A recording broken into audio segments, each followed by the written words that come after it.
Ryan Reynolds here from Mint Mobile with a message for everyone paying big wireless way too much. Please, for the love of everything good in this world, stop. With Mint, you can get premium wireless for just $15 a month. Of course, if you enjoy overpaying, no judgments, but that's weird. Okay, one judgment. Anyway, give it a try at mintmobile.com/switch.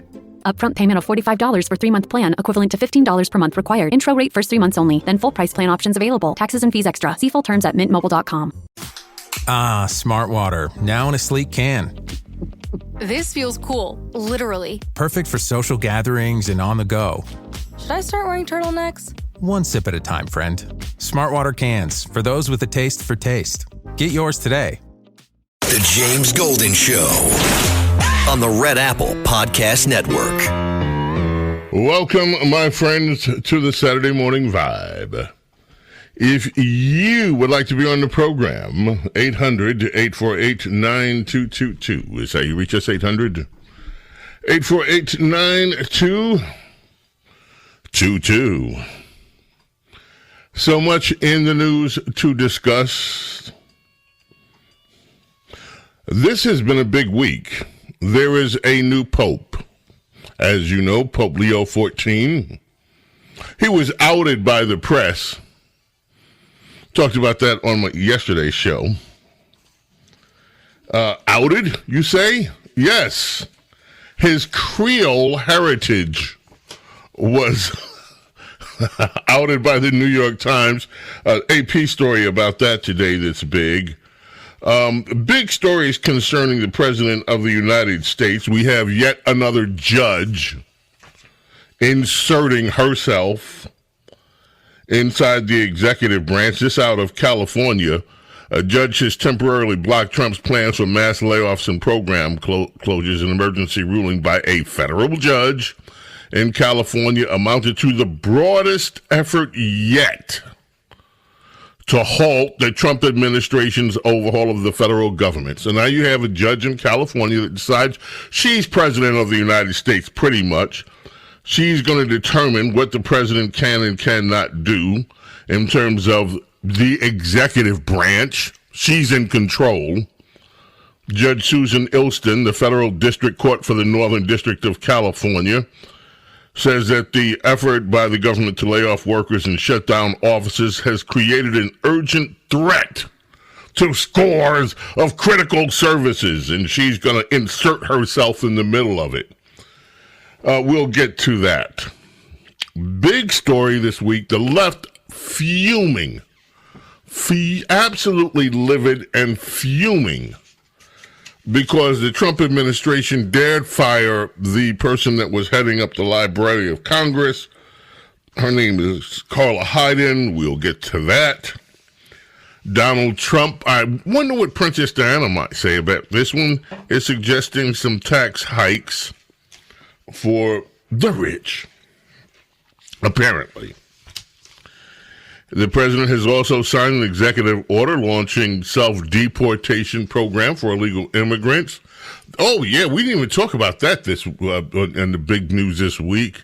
Haven't heard much after that Smokey Robinson story came out. You know, I love Smokey Robinson. But then that story came out that he did things.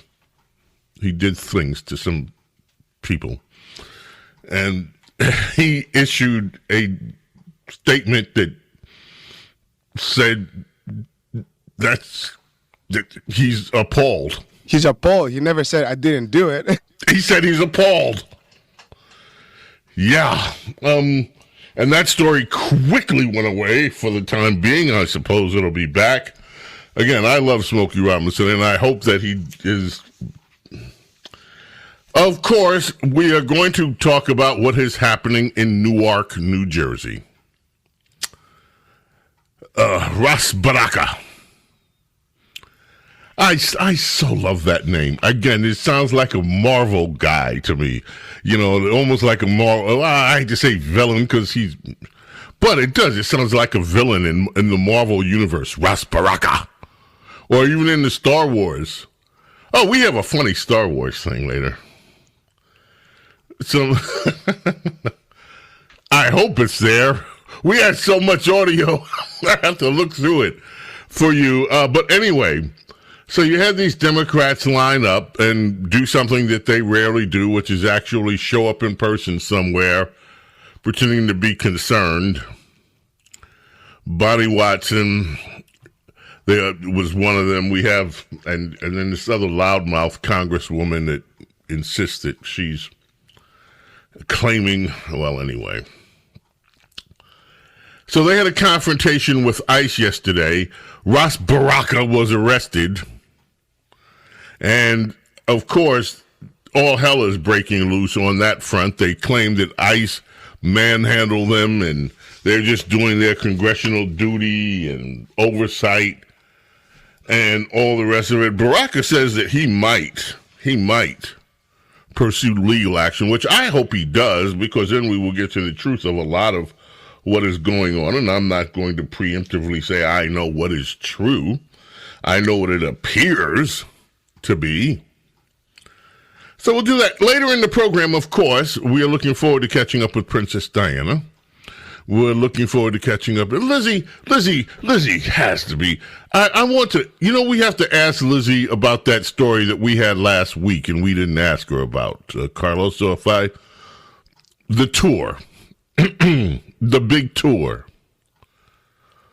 So if I forget, please remind me to ask Lizzie about the big tour of the year. And yes, we're expecting to hear from Lizzie.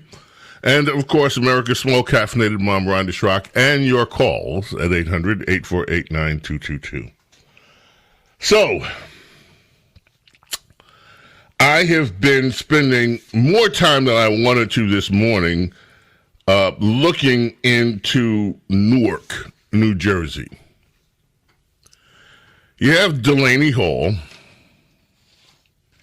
in Newark. There's an AP article today that goes through what Delaney Hall is. Basically, it's being run by a private group that does, detention stuff. And this is not under the control of the city of Newark, nor of the state of New Jersey. Yet you have Democrat Party, 3 of the Congress people out of the Democrat Party lining up to keep insisting on going there. Earlier in the week, we had a bunch of elderly people out singing some kind of song, some little protest song out there.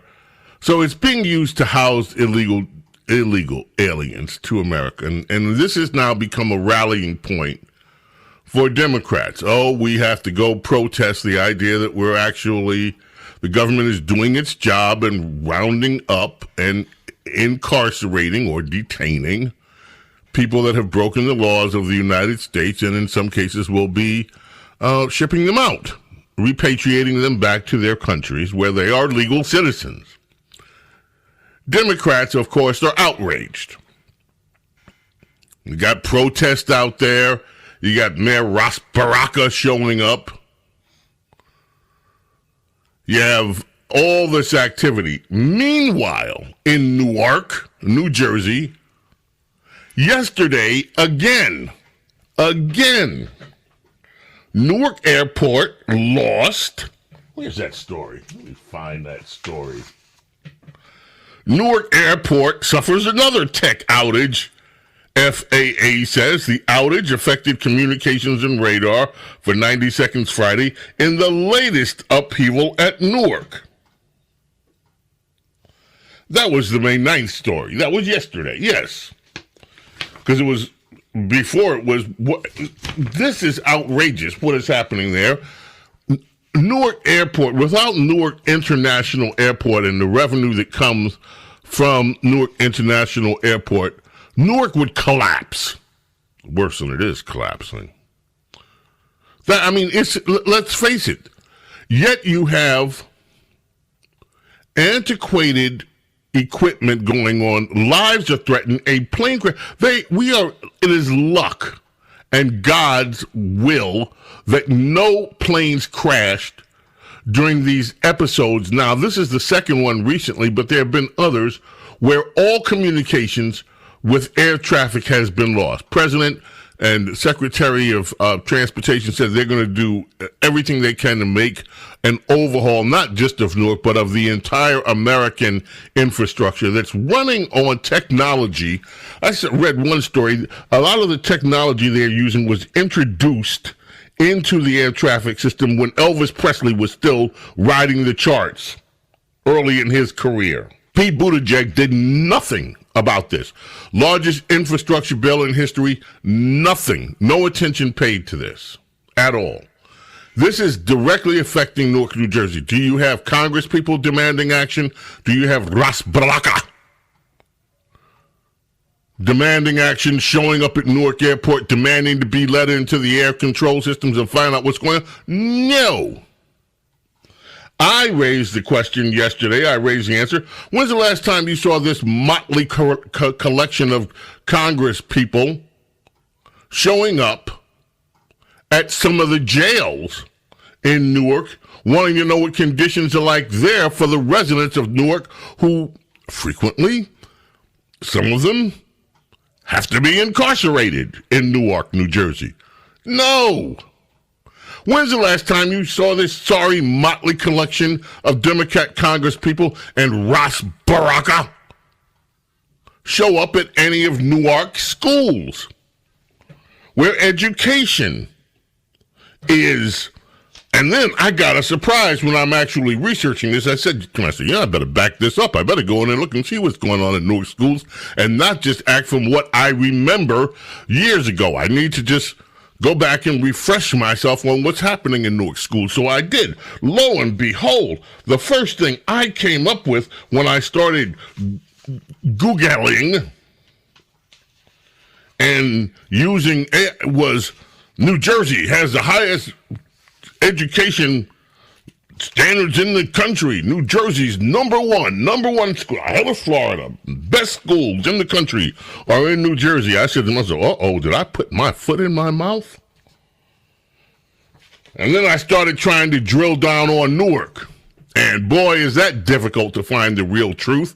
And finally, I got it. And no, I didn't put my foot in my mouth. But we'll get to all of that. Brief word first, so that we have some time on the other side to talk about these things.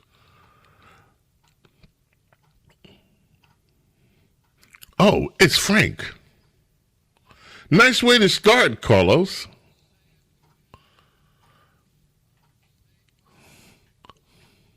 On this day in 1969,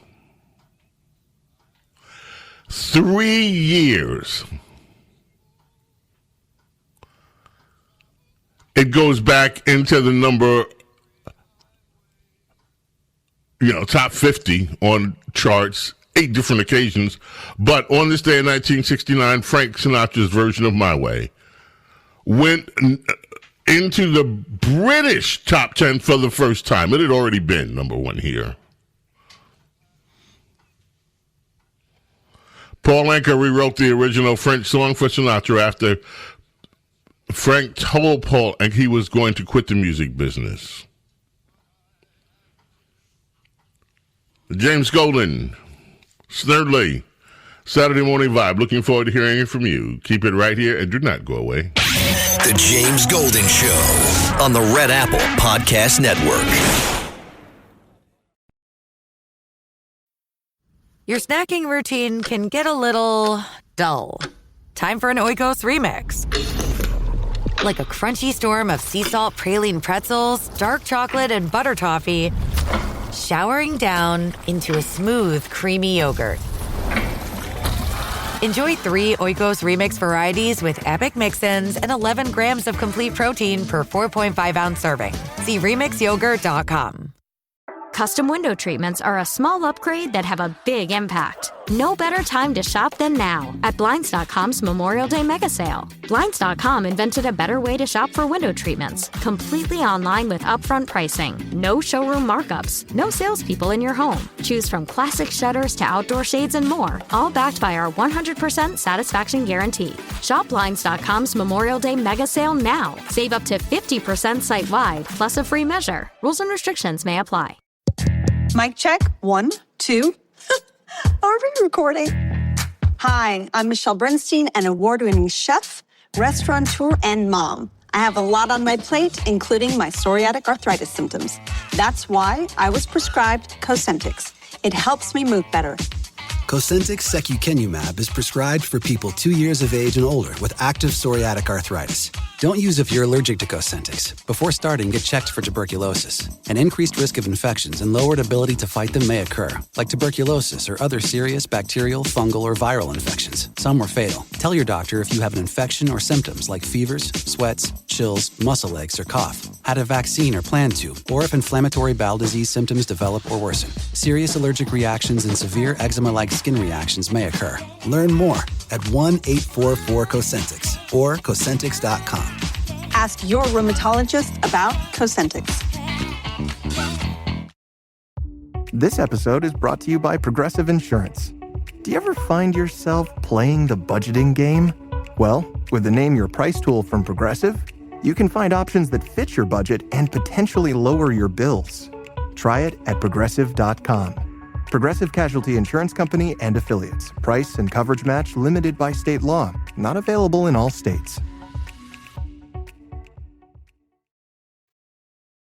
The James Golden Show. Entertaining and informative on the Red Apple Podcast Network. Hey, Dad, do an impression of Joe Biden explaining the plot to Star Wars. So there's a galaxy parked on the side of the a long time ago, back when I was working full time at anyway, I was the head of the embassy. It doesn't matter. Far away, there was a galaxy and there were robots. And the robots, they were not the droids you were looking for.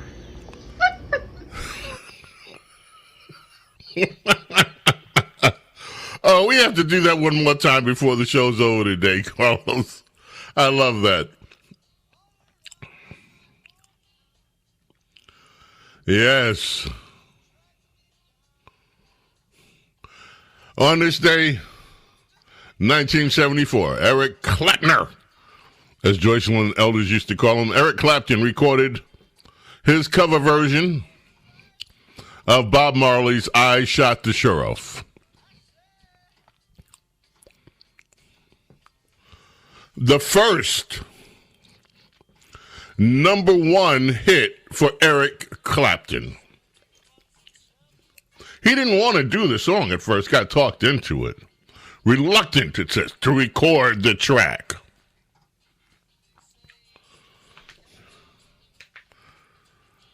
James Golden, Snerdley, 800-848-9222. Okay, so we have the Democrats prioritizing the welfare of illegal aliens over American citizens. That is what the White House is saying. That's what I've been saying. To me, it's even worse than that. I mean, you have Newark, New Jersey. I have an article as I was doing my research this morning from the Newark Star-Ledger, updated last year, 2024, June 10th, less than a year ago. And it talks about schools in Newark. After more than a decade of sturdy improvements in Newark schools, we're now seeing a tragic reversal. Test scores have collapsed under Governor Phil Murphy. More than 80%, listen closely, Newark, New Jersey. More than 80% of district third graders can't read on grade level. As early as third grade, most kids can't read up to the grade level of third grade. At 5 district schools in Newark, just one third grader, just one, passed the state's reading exam last spring. At 5 other schools, just 3 third graders passed out of the entire school. Only 29% of Newark students can read on grade level, and only 15% are doing math at grade level. So let me just reverse that. 71% of Newark students cannot read on grade level. 85% of students in Newark, New Jersey cannot do math on grade level. It's alarming and it's a crisis, said Vivian Cox Fraser, the president and CEO of the Urban League of Essex County. But Leon and other Newark school officials appear uninterested in holding these districts accountable. That's just, I asked about crime. I went to look and see what the crime ratings were. Well, that's another difficult story to put out there. But in crime, this is what we get. Newark, New Jersey has a higher overall crime rate compared to the national average, with both violent and property crime rates exceeding national averages. Last year, Newark saw a 9% increase in violent crime, 10% increase in robberies, 11% in aggravated assaults. Car burglaries increased by 60%. And yet you have these Congress people and the mayor showing up to advocate that illegal aliens, I guess, shouldn't be held in detention. More when we get back. Do not go away. Take a stand throughout the land. These are those elderly protesters out at the Delaney Detention Center. Refugees flock to our shore. Let my people stay. Go back. Go back. Yeah, those are the Democrats out protesting. On this day in 1965, the Rolling Stones record a version of this song that you will not hear. It was the first version that they recorded at Chess Studios in Chicago. Brian Jones on harmonica. 2 days later, they were in Hollywood, California. The song had a different beat. And Keith Richards had recently discovered a Gibson Fuzzbox, which is the sound that you hear on his guitar track. So they re-recorded it, and this became the hit that you know and love. James Golden Snerdley with you here, Saturday Morning Vibe. And this crossed over. R&B stations across America were playing this too. This song broke huge for the Stones. Rolling Stones on the Saturday Morning Vibe.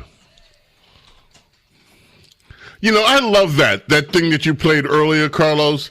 The TJ missed it. I ought to play it again just so he can hear it. A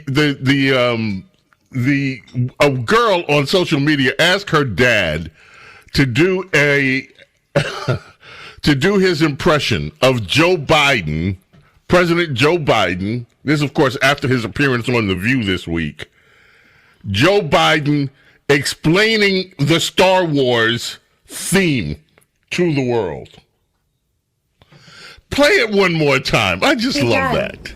Do an impression of Joe Biden explaining the plot to Star Wars. So there's a galaxy parked on the side of the a long time ago, back when I was working full time at anyway, I was the head of the embassy. It doesn't matter.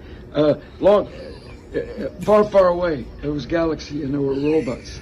And the robots, they were not the droids you were looking for.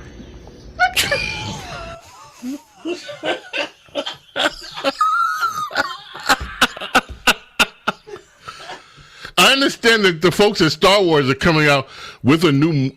Have you heard this guy that they're going to do another Star Wars movie? And they're like producing money out of the behinds. Why not? Well, so the only question I had was, is that girl going to be in it? And I know that sounds so sexist. And I don't mean it to be, yes, I do. I don't mean it to be, yes, I do. No, I don't mean it to be sexist. It's just that I never, look, she's not a real Jedi. There are female Jedis, like, what's her name? Tano. Oh, Ahsoka. Ahsoka Tano. Ahsoka Tano's a real Jedi. You know, this girl comes in with 10 minutes of training. Yoda comes back from the dead and sets everything on fire, and next thing you know, she's like the supreme Jedi. With 10 minutes of training, she can do everything that any other Jedi would take years and years to develop those skills. And I'm sorry, I didn't buy it. Plus, I didn't like her anyway. I didn't like her. Can we just be frank? She wasn't a pretty Jedi. Look, I'm sorry. She looked mannish. Nothing against her. She's a very beautiful woman, probably in real life, without the way that they styled her up for the movie. And I'm not saying anything about her looks, that she's a bad-looking woman. She's not. That's not what I'm saying. I'm saying the way they made her look in the movie, to me, wasn't appealing. Oh, she's supposed to be a Jedi. She's not supposed to be a sex symbol. Can we have both? If we're going to do Jedi women, can we have both? I mean, we're moviegoers. We're men. Is there something wrong with an attractive Jedi woman? No. And then she doesn't do any training and gets to be the head of the class Jedi. The whole thing made no sense. And then this back and forth thing with Kylo Ren, who's supposedly Darth Vader's grandson, and I had a nickname for him that I can't say on the air. It starts with the P. And that's what I called him in front of Vadar. Vadar. Because that's what he was, a little screaming... Yeah, he was just... the whole thing was just... the whole last trilogy was a humongous letdown. And so I understand now. So TJ said, they're coming out with a new Star Wars movie. They're going to kind of wipe the slate. And I'm like, are they going to pretend that these last three didn't exist and start all over again with a story that makes sense? No, the girl, I said, and the first question, is that girl going to be in it? And they said, yeah, the girl's going to be, well, then I'm out. For the first time since I was a kid, 17 years old, I will not be going to see a freaking stuff. If that girl's in it, I'm done. I'm done with the whole franchise. There's no point in me going to see this nonsense. I'm not going to waste money on it. It's like what is wrong with this company? Everything they touch, they seem to be like, did you go see Snow White, Carlos? I almost said the F word. No. Kelvin, where's Kelvin? Kelvin, did you go see Snow White? No. Snow White and the Seven Not Dwarfs. Snow White and the Seven Not Dwarfs. Okay. Let me ask you another question. What about that other movie that was that other movie that bombed, Wicked? Was that one of theirs too, or whatever it was? Oh, it didn't bomb. Well, I don't watch any of that crap anymore. I mean, anyway. Wicked had 13 Oscar nominations. It did? Yeah, I mean. It was good? No. Oh. Was it? I saw that. I saw one of those actresses in an interview, and I just said, "Oh hell no, I'm not going to see that." Okay, so all right. So are you going to see the new? Okay, Kelvin, are you going to go see the new Star Wars with the girl Jedi? No, I will not be doing that. Why not? You're young. You're supposed to like all these new innovations to the Star Wars universe. Well, I'll be honest. I'm not a fan of Star Wars. I'm more of a Star Trek guy, but different story, different day. Wow. At least the Star Trek reboots were interesting. They were actually good movies. Are you going to see Star Wars, Carlos? I'm not watching the movies, but they're making some very decent shows. Like what? Like there's that show called, I mean, not to promote them or anything, but it's called Andor, and it's the whole situation. Andor, yeah. Yeah. Before the big Jedi thing, that was the best movie of the whole franchise. Not Andor, but the Rogue One. Rogue One. That was the best movie of the entire freaking franchise. Was great. Rogue One was a great movie. And Andor is the show from before Rogue One. Before that, the prequel to before Rogue One, yes. And then they had The Mandalorian. That started off good, and then... Yeah, season 1, great. Season 2, great. And then they had, what's his name, the bounty hunter guy, Boba Fett. Oh, that was an abomination. That was pretty bad. Then they had the movie Han Solo when he was young. That was interesting. It was not great.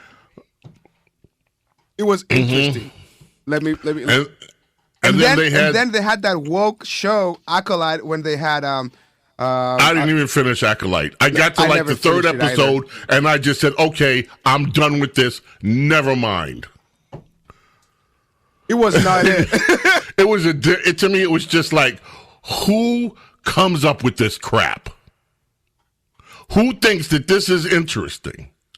And then they had Obi-Wan, the series. That was nostalgic, to be more honest, than, good or anything, from the first trilogy, because I was, growing up. And how can I ask a simple question to Disney? Yeah. Who's the most famous character in all of Star Wars history? I would say either Luke Skywalker or Darth Vader. Okay, it wasn't Luke. It's Darth freaking Vader.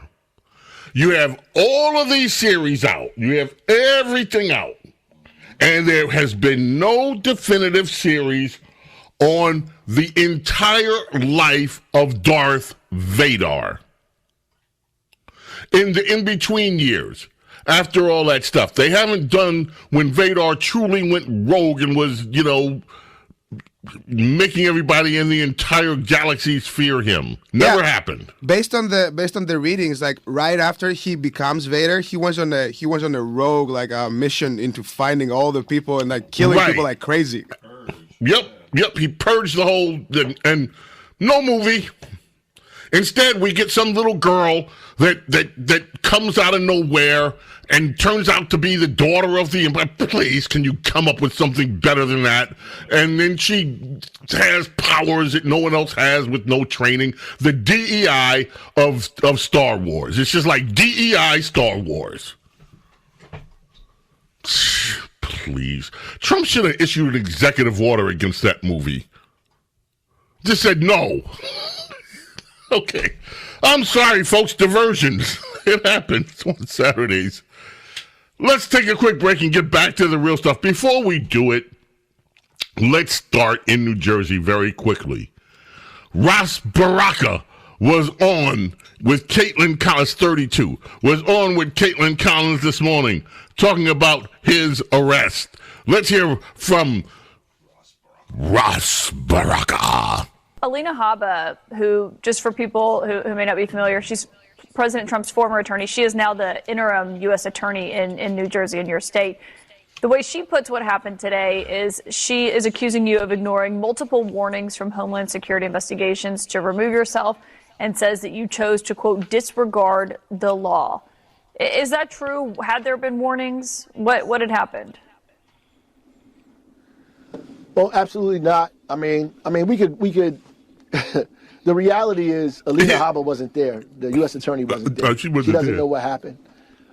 Clearly, that is not the context of what happened. I was there for over an hour in that space, and nobody ever told me to move. I was in there for over an hour. Not a single person, not an officer from ICE, not any of the security guards. Nobody told me to leave that place. Somebody from Homeland Security came in the end and began to escalate the situation, and we wound up being where we are today. And that's, frankly, the extent of it. I didn't go there to break any laws. I didn't break any laws. I was there as the mayor of the city, exercising my right and duty as an elected official. You don't have no right to be trespassing on federal land. Supporting our Congress people, preparing for a press conference that was supposed to happen there. I did not enter that place unlawfully. I did not break any laws. And so all of that is incorrect. So she was not there. So she should get some better information. Okay, if you say so, Ras Baraka speaks. James Golden Snerdley, we have more of what happened in Newark. There's one in Newark, New Jersey, too. James Golden Snerdley. This could also be a song for Letitia Jameson, you know. She has houses all over places. The House of the Rising Sun with Letitia. Letitia. Yes. Oh, we have some Letitia coming up. James Golden Snerdley, keep it right here. Don't go away. Saturday Morning Vibe. The James Golden Show on the Red Apple Podcast Network. The James Golden Show. Entertaining and informative on the Red Apple Podcast Network. Mattel, I don't know. I'm not so sure. They also said they're the only country I've heard. They said, "Well, we're going to go counter. We're going to try going someplace else." That's okay. Let him go, and we'll put 100% tariff on his toys, and he won't sell one toy in the United States, and that's their biggest market. I heard that. I mean, I watched this guy talking about how I'm going to go counter. I said, "Well, I wouldn't want to have him as an executive too long." Yeah, Trump on fire. Mattel wants to go, let him go. Oh, man, this day music history. I tell you what. It's the anniversary of the passing of Bob Marley, who died at the young age of 36 years old.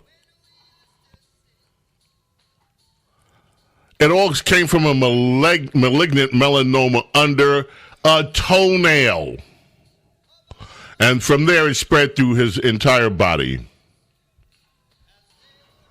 In 1990, his birthday, February 6th, was proclaimed a national holiday in Jamaica. Legend, which was released in 1984, is still the best-selling reggae album of all time. 20 million copies alone of that album.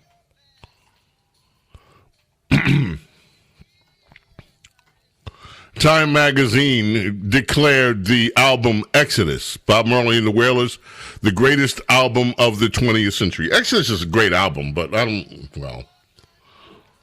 Anyway, you know Marley. What can you say? Bob Marley.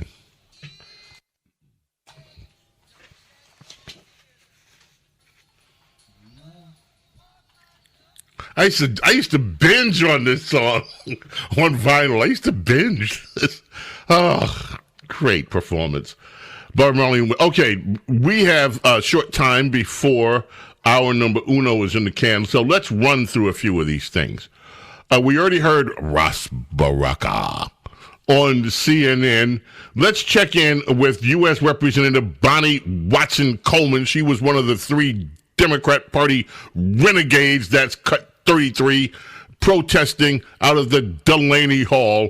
And this is Bonnie Watson Coleman. The fear of individuals just going about their lives in the streets. We came here to see the conditions inside, and those conditions aren't bad. We don't know that everyone who is inside belongs there, but we knew that people are okay, they're safe, it's clean, they're feeding them. ICE is out of control. ICE thinks it can intimidate all of us. and it cannot intimidate any of us. And we, the people, will make sure that this administration adheres to the rules that separate us from dictatorships in other third world countries. And I've spoken much too long. Let me turn this over to LaMonica. I guess because I'm the oldest and I'm the angriest. Yeah, she older, she angry, she mad. Going to turn it over to LaMonica. LaMonica's had, LaMonica. That's anyway, let's go right down the line. 34. Let's just continue the detention center crisis. What all of you watch occurred is just how reckless ICE is. It is unacceptable that me, as a member of Congress, as a black woman here in this city, was just assaulted by multiple ICE officers while regional directors of ICE watched it happen. Since we toured the whole facility with them, no one offered an apology or said anything to me about what occurred out here. Not only was I assaulted, but Congressman Bonnie Watson was assaulted, and of course Congressman Bob Menendez was roughed up as he was trying to protect us. It makes no sense, and it is highly unacceptable how this administration is trying to restrict Congress from doing their bare duties and the responsibilities that the people have elected us to do. Hey, Newark residents, you elected LaMonica there to go inside and check to see how illegal aliens are doing, not to worry about your schools, not to worry about how come your children cannot read, cannot do math, why your neighborhoods are still overrun with crime, with car thefts. This is what you elected LaMonica to do. And she's out there as a black woman. I'm telling you, and ICE is out of control. And by the way, our Newark airport keeps losing contact with planes and everything, but that's okay because the illegal aliens are safe. These people, I'm telling you, and as a black woman, I am outraged. Thank you, LaMonica. Let's see what else we have on this. Or actually, let's move on from this. You know, before we get out of here today, we gotta hear from the Pope's family. I found those interviews fascinating. I love the one especially with his older brother. He's got two older brothers. But it was incredible. So we're going to hear from that. When we get back, our number uno's in the can. Our number duo, Lizzie, is going to join us. Lizzie Radabali, Red Apple Media Anchorette Supremo. Later on in the program, Princess Di will be here. Later on in the program, America's Small Caffeinated Mom, Rhonda Schrock, will be here. Your telephone calls are coming up as well at 800-848-9222. So whatever you do, keep it right here and enjoy the Saturday morning vibe. Do not go away. The James Golden Show on the Red Apple Podcast Network. Our very own Lizzie Radabali. Lizzie, good morning, and how are you? Oh, good morning, Bo. Good morning, Bo. I'm doing pretty stellar this morning. You know, it's a Saturday morning, beautiful day here in New York. So, you know, the world is our oyster. Yeah, Lizzie, you know, speaking of oysters, well, I don't know how it relates, but you didn't update us on a very key concert tour that's happening around the country. Who would that be? Who's? There's several happening right now. I just went to one myself. Oh, of course, my girl. I'm counting down the days. I'm gonna be seeing her at MetLife. I'm counting down. Wait a minute, you're going to? You know I am. You know I'm going. I had tickets months ago. I bought my tickets months ago. I'm not one of these. So you're going to see the Beyonce country thing. Cowboy Carter, yes. Cowboy Carter, yes, sir. Grammy winning album of the year. Yes, I'm going to see that in concert, correct. Yeah. Well, at least you didn't have to pay a lot of money for your tickets. times. No, you didn't. Because you know why you didn't? You know why I know you didn't have to pay a lot of money for your tickets? Because they're practically giving them away. Because according to some news reports, the sales were so slow on this thing that they kept dropping the price down and down and down to try to get people's booties in the seats. Yeah, well, they're when they say dropping them down, it's not really like to affordable prices. They drop them down to $120. So I mean, that's not really like that's in New York. In some places, there was an article that says in some places you could get a Beyonce ticket for the price of a Big Mac. Oh yeah, in the middle of nowhere. In the middle of nowhere, I bet. Oh, are you being a little? Am I hearing a little elitism coming from you, my dear? I mean, I'm just saying, like Beyonce has, she has a massive base.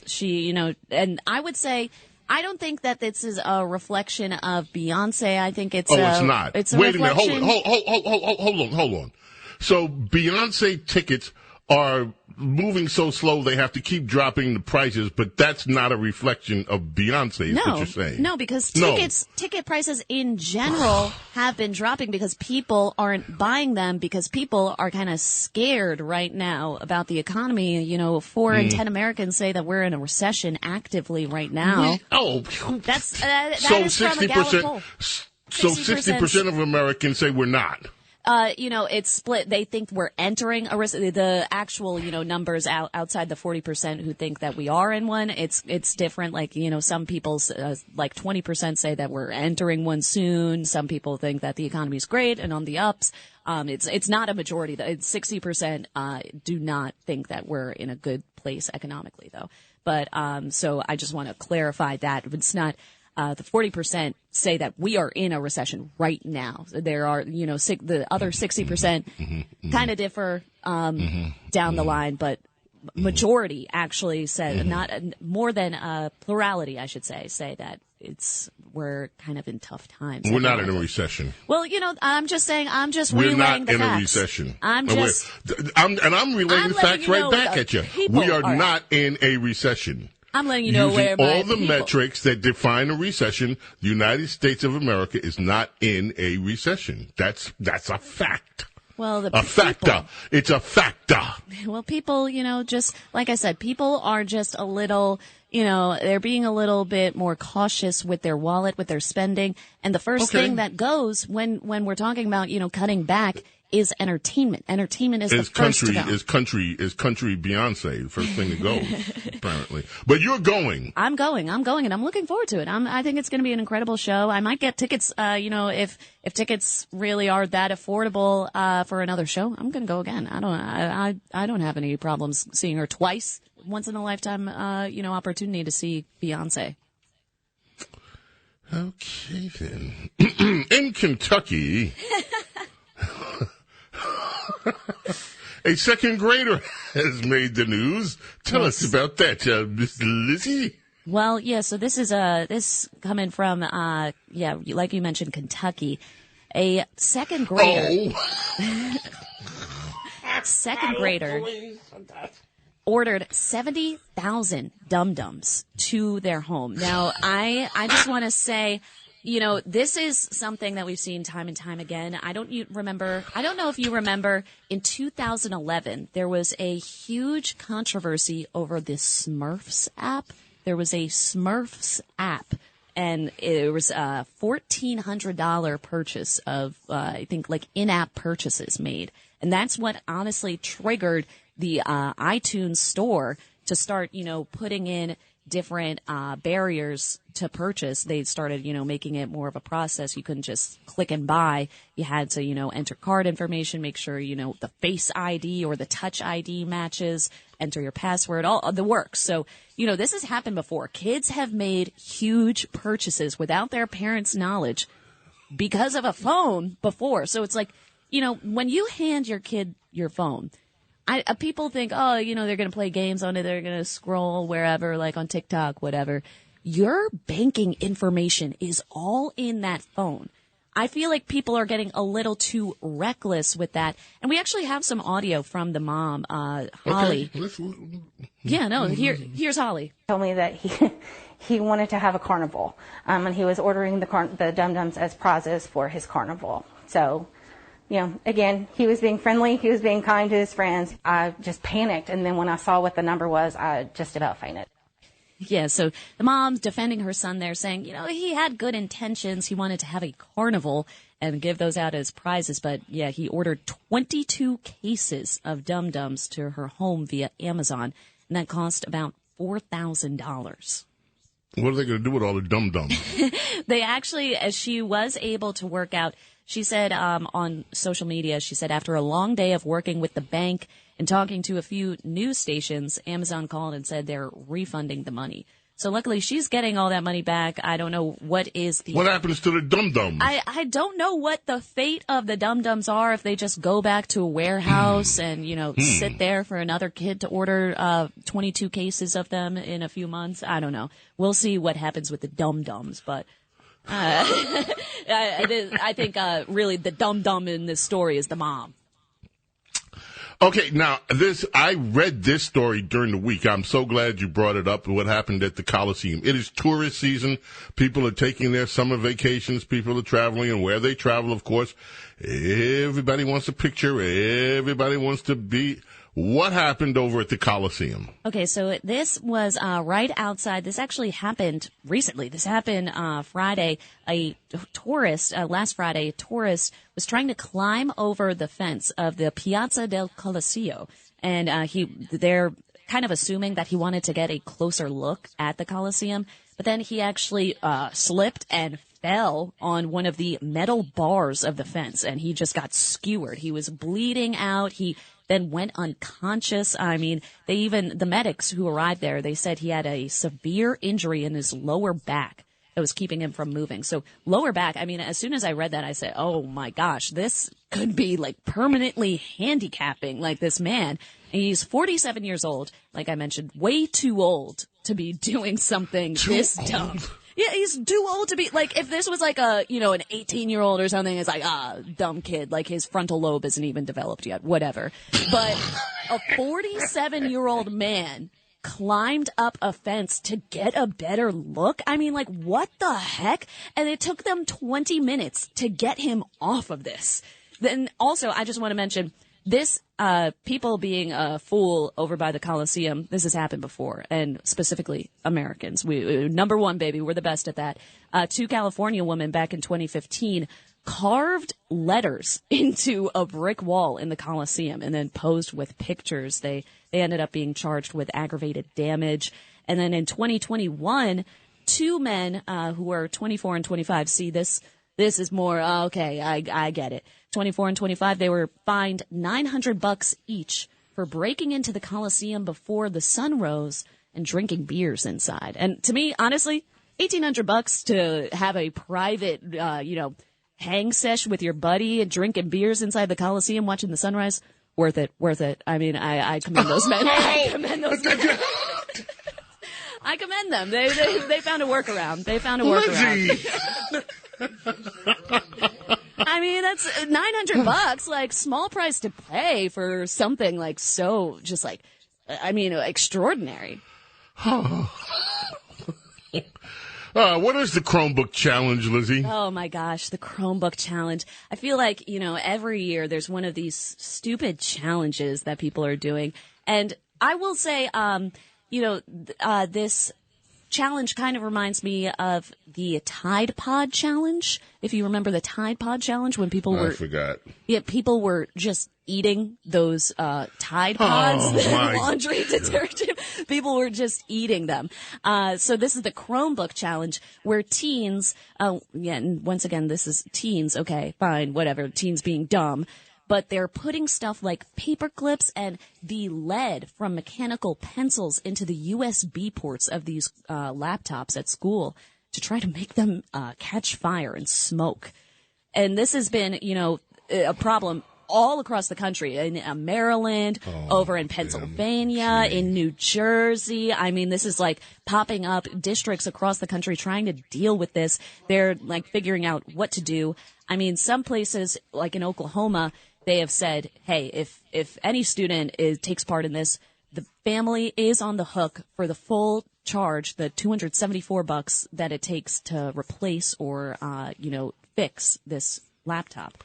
These are school laptops that they're doing this stuff. These are school laptops, of course. So yeah, they're paid for by the taxpayer, and then these kids get in and just mess with them completely. And they do mention that these laptop batteries are similar to the lithium-ion batteries, and when they're tampered with, they could cause explosive fires. They could really just it's so destructive.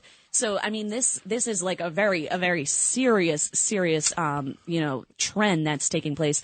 There's investigations currently going on at 2 Arizona schools, and I think at the end of the day, it comes down to the parents really having a sit-down talk with their kids and letting them know about how dangerous this could be. I mean, I think the kids who are doing this are simply misguided. I don't think they're completely malicious in that they want to hurt other people or, ruin the laptop or, do any of that. I think they just think, it would be funny if I did this or, how crazy let's see if I can make the laptop smoke. Yeah. But, this is just, one thing for parents to be aware about because, this comes after a bunch of kids in Virginia where they went viral because they did a ding-dong ditch prank and then ended up actually killing an 18-year-old boy because, the person they ding-dong ditched was confused.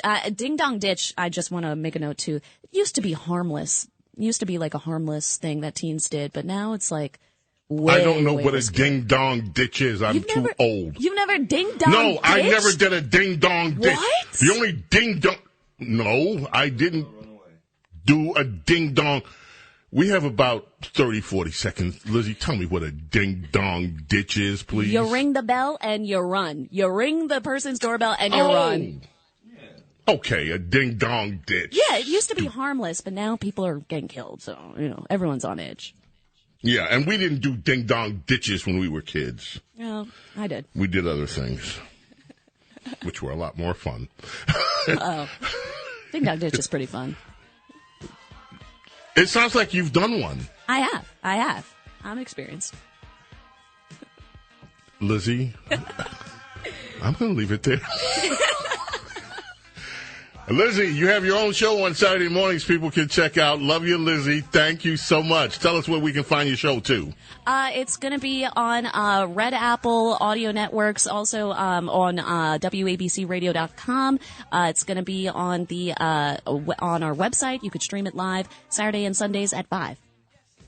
Thank you, Lizzie Radabali, our very own Lizzie. Thank you, Bo. James Golden Snerdley coming back. Your calls. Keep it right here. The James Golden Show on the Red Apple Podcast Network. Memorial Day doorbuster deals are here at Lowe's. Right now, rewards members save $80 on the Master Forge 4-burner gas grill, now just $149. Plus, rewards members save $900 on the Lowe's exclusive Hisense French door refrigerator, now only $999. Lowe's, we help, you save. Valid through 5/26. Selection varies by location. While supplies last. See Lowe's.com for more details. Program subject to terms and conditions. Details at Lowe's.com/terms. Subject to change. The James Golden Show. Entertaining and informative on the Red Apple Podcast Network. When it comes to due process, that is a privilege reserved for American citizens. When people are in our country illegally, there is a semblance of due process, but not nearly at the level of a United States citizen, of an American. There are two different standards. You come to America, you are a guest in the United States. That privilege can be revoked. And a lot of these illegal aliens were not guests. They showed up at the southern border. Joe Biden abused our laws, ignored our laws, and let them in. And yet, so what are the American people supposed to say about that? That was Byron Donalds. He's running for governor in California. Ronnie in California is on the line. Good morning, Ronnie. How are you? Thank you for waiting. Well, Ronnie, we're calling for you, darling. Check and see whether she's there, and let me know when she's there. In the meantime, my friends, I do want to catch up later on with this story. Democrats are having a cow over this one. And I mean a cow. The president has fired the Librarian of Congress, Carla Hayden. She was an Obama appointee, notified Thursday by email. The email began, Carla, on behalf of President Donald J. Trump, I'm writing to inform you that your position as the Library of Congress is terminated effective immediately. Thank you for your service. And her 10-year term was set to expire next year, but according to the press, huge backlash. Connecticut's Representative Rosa DeLauro said that she's been callously fired. They demand an explanation as to why she was let go. Well, there is an explanation for it. In fact, cut 27, Carolyn Levitt came with the explanation on why Ms. Hayden was let go. The president fired the Librarian of Congress. Why did he choose to do that? We felt she did not fit the needs of the American people. There were quite concerning things that she had done at the Library of Congress in the pursuit of DEI and putting inappropriate books in the library for children, and we don't believe that she was serving the interests of the American taxpayer well, so she has been removed from her position, and the president is well within his rights to do that. Yeah. That happens. Sometimes you get a job, sometimes you lose a job. And Democrats are going to keep complaining about this one. Oh, you know what they're also complaining about? The president and the administration are taking in some refugees from a country they don't like. But we'll deal with that later. James Golden, Saturday Morning Vibe. Keep it right here. Don't go away. The James Golden Show on the Red Apple Podcast Network. The James Golden Show, entertaining and informative on the Red Apple Podcast Network. Now, it's time for Protecting Your Future, sponsored by Colonial Metals Group. Here's James Golden, a.k.a. Bo Snerdley. And protecting your future this week, tariff talk. Has shoppers stockpiling? Here's what's going on. Now, the story comes to us from KHOU. This is down in Houston, I guess. Houston, Texas is the dateline. Despite a series of new government reports showing a sharp decline in consumer confidence, Americans are still spending heavily, according to consumer reporter John Martires. Now, recent headlines point to a downturn in consumer sentiment. Some surveys indicating that consumer confidence has reached the lowest level since 2020. But, shoppers are hitting the stores. Definitely, everything's starting to tick up a bit, says Richard Barlion, owner of Barlion's Fish Market, who's noticed rising prices, says his customers are too. Apparently, what is going on, folks, is that anxiety over possible tariffs increases are pushing many consumers to accelerate purchases, especially on things like clothing, new cars, appliances, and some products made in China. A new Federal Reserve report found that tariff fears have fueled a surge in consumer spending over the past month, even as confidence indicators fall. Things are just so much more expensive. Look, folks, here's the protect your future. You want to know how you can, one of the best things that you can do to protect your future? Do not give in to the media narratives. When we were talking with Lizzie a while ago, she mentioned this idea about recession. Folks, we are not in a recession. America is not in a recession. It's incredible that so many people are using the R word, we might go into a recession. Well, we're not. We are not in a recession. And if we are not in a recession, then there's no reason to act like we are in a recession. And even if, and I say this in not thinking it's going to happen, but if we go into a recession, does that mean that you still stop buying stuff?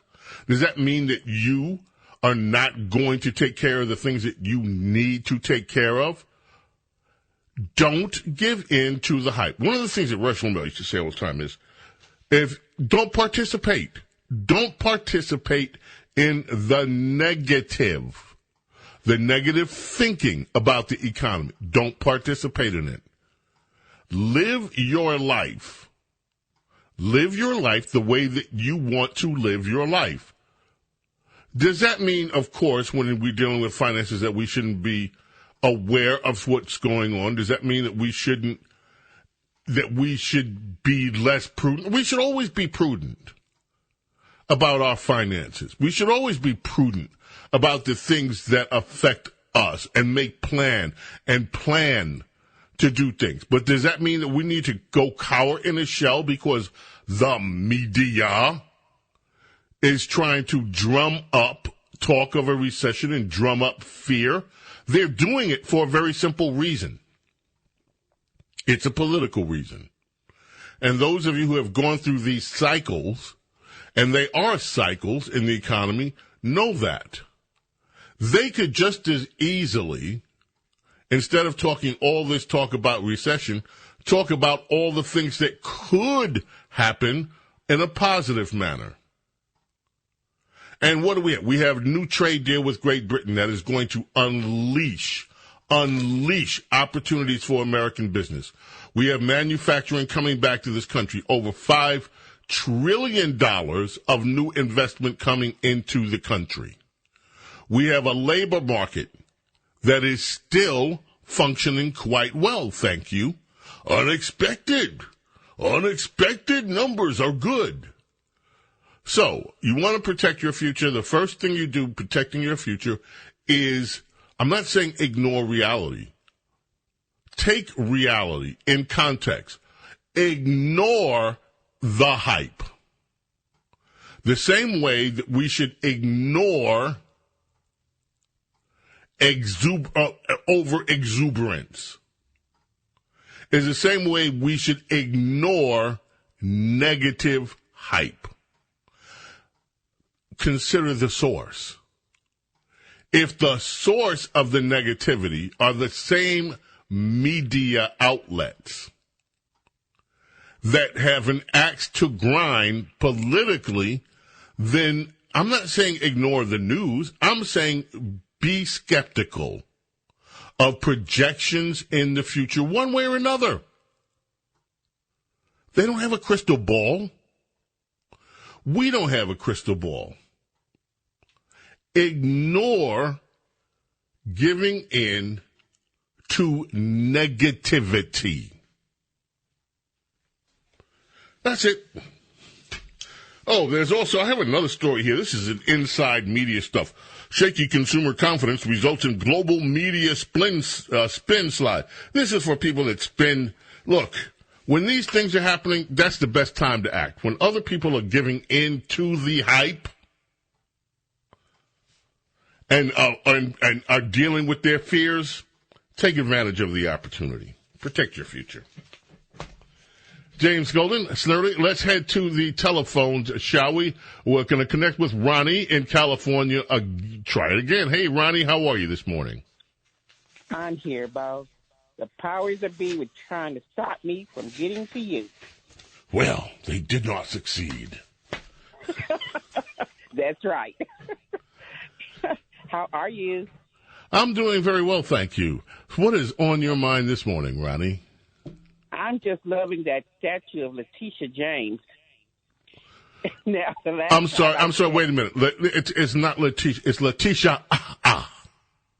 Letitia James. Okay. The last time I checked, they were tearing down statues. Yes, and if you don't know what she's talking about, folks, in New York City, someone has erected a statue of a rather rotund black woman, I think it's fair to say, given the profile with the dreads and everything, in Times Square. And it looks amazingly like Letitia James. And that's what she's referring to. Do you think they're going to take it down? They're going to tear it down? I don't think so. I don't think yet. Letitia, did you hear the question that the guy asked at the town hall with Letitia James? I really did. Yes. And my thing is this. Why? Mm-hmm. Why did she eject him? Why? I mean, she welcomed him after he left My goodness. Yes. For those that did not hear this, this is yesterday. This was the day before yesterday. Cut 3, Letitia James at a town meeting, and one of the attendees raised the question. Here was the question for New York's Attorney General Letitia James. My question is for Tush James.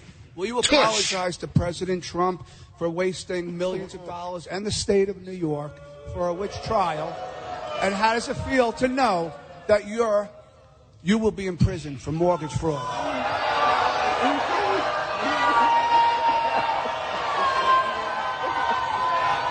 Thank you for coming. As they escort him out. We want to thank him for coming. We respect all opinions. Everybody knows those allegations are baseless. Baseless. They're discredited. And so we want to thank him. Our next speaker. All those allegations are baseless. They were baseless. How do you think about that, Ronnie? What do you think, Ronnie? I think that's just so hilarious. I mean, it's just going on over there in New York City. But, well, they have you there, and you're the best thing in New York. Oh, you're a darling. Thank you so much. Letitia was on with Jen Psaki. That's cut 1. And she was asked about the baseless with Jen Psaki. Jen Psaki almost sounds like she wants to apologize for asking the question. The question. That would be cut 1. I have to ask you, there were reports today that the Justice Department has launched a criminal investigation into real estate transactions that you're involved with. I'm not validating that in any way, but I wanted to just ask you if you received a formal notice of that at this point. No, not at all. These allegations, Jen, are baseless. They have been discredited, refuted. There was a letter that was prepared by my attorney that was sent to Pam Bondi, the United States Attorney General. And it's unfortunate that President Trump publicly attacked me a few days ago. And as a result of that, he telegraphed to the Department of Justice and to FBI that I should be targeted. You see, this is nothing more than an extension of his revenge, his retribution, and he finally got up to the J's. And so I stand prepared to respond to these baseless attacks with facts. We look forward, obviously, to further discussions with the Department of Justice or any other individual who leaked this material. Leaked the material. It was not leaked. It was a... Okay, so Jonathan Turley, Jonathan Turley has a great mind, was on Fox. He talked about these charges with Letitia. And Jonathan Turley, this is what Jonathan Turley had to say about it. Cut two. In your assessment, how serious are these charges against Letitia James? Well, these all have to be combed out. The James defense team is saying that there were contradictions that were corrected, that, for example, that home was the primary residence of the other signatory. But there are contradictions here. It's an ironic defense because they're saying, look, if the bank simply looked into this on their own, they could see, that these were more units than just 4, that this was not the primary residence of James. That's a type of understanding and leeway that she refused to allow to Donald Trump. She insisted that everything that was signed in her name, and it was signed in his name, I should say, really are bound legally to him. And so they said you have an obligation to make sure everything filed was absolutely accurate. So the karma is crushing here. But the greatest irony, of course, is to hear her counsel and her spokesperson say, this is just wrong because Trump campaigned on moving against his enemies. For those of us who have covered this litigation for years, having those words come out of the mouths of James' staff really is breathtaking. She campaigned on a promise to bag Donald Trump on something. She didn't even bother to name what it was. She literally campaigned on the promise that she would nail him on anything, and then she filled in the violation later. Breaking news. Ladies and gentlemen, I got two sources here. John Catsimatidis, thank you, John, and our very own Princess Di both sent me this story, and it just had a post, social media, from President Donald J. Trump after a long night of talks. Mediated by the United States, I am pleased to announce that India and Pakistan have agreed to a full and immediate ceasefire. Congratulations to both countries on using common sense and great intelligence. Thank you for your attention to this matter. From Donald J. Trump. So, we have now a peace agreement between India and Pakistan. I say it that way because that's the way President Obama pronounced it, Pakistan. And I want to be correct, Pakistan. So, yes, peacemaker. Donald, will he get the Nobel Prize? No. But this, by the way, situation was escalating, and escalating quickly. And the United States mediated a ceasefire between these two nations, India and Pakistan. Great, great stuff. Look forward, of course, to hearing Princess Di coming up in the next hour, as well as America's Small Caffeinated Mom. In the meantime, I want to move on from, folks, Democrats are Democrats. We don't have time for the full thing here, but we'll do as much as we can. It just goes on and on. This is cut number 7. So you see the Democrats out protesting and getting themselves arrested and making a big to-do over illegal immigrants in Newark when they could give a rat's behind about the residents of Newark.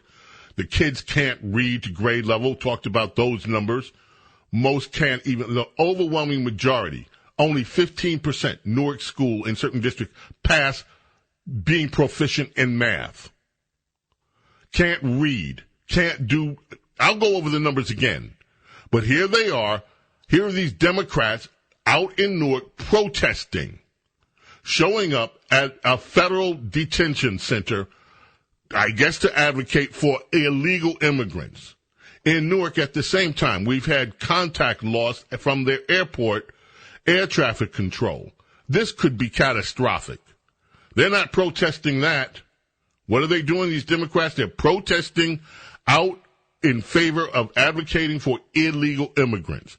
At the same time, in Congress, you have Democrats in Congress, cut 7, this is Representative Beatty, with Treasury Secretary Scott Bessent earlier this week. In 2016, former Secretary Jack Lew announced that Harriet Tubman was to be the new face of the $20 bill.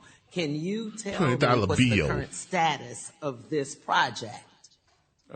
No, ma'am, I can't, but my staff will get back to you. No, I want you to get back to me. Because, see, there seems to be an issue when it comes to things that affect people of color or people who live in poverty, really? Whether it is what you're doing with Social Security, what you are doing with restricting funds. The gentlewoman's time is expired. The gentlewoman's time is expired. The gentleman Mr. from Chairman, Texas, I need him to answer if he will. I'm not a staff person. I'm not asking him to have his staff report. The gentlewoman so, Mr. Chairman, I'm addressing it to you to ask him to respect me. Mr. Chairman, the gentlewoman's time has expired. I need him to address. The gentlewoman's time has expired. No, I'm not going to. The gentlewoman's time has expired. I'm not going to stop until you direct the gentlewoman's him time to has answer expired. to me as a member of Congress. The gentlewoman's time has expired. The gentlewoman has offered that she can submit questions for the record. Point of order to you. I will not stop. I will not be silent. The gentlewoman is not offering an appropriate parliamentary inquiry. The gentlewoman have a parliamentary inquiry. It just goes on and on. As a member of the United States Congress addressing the Secretary, I am asking you to rule on asking this hostile witness to direct hostile witness? He says, no, ma'am. I'll have my staff get back to you with that. Tell me that his staff will respond. His staff? My staff person didn't ask him the question. I did. My staff person didn't ask him. Asked him the question.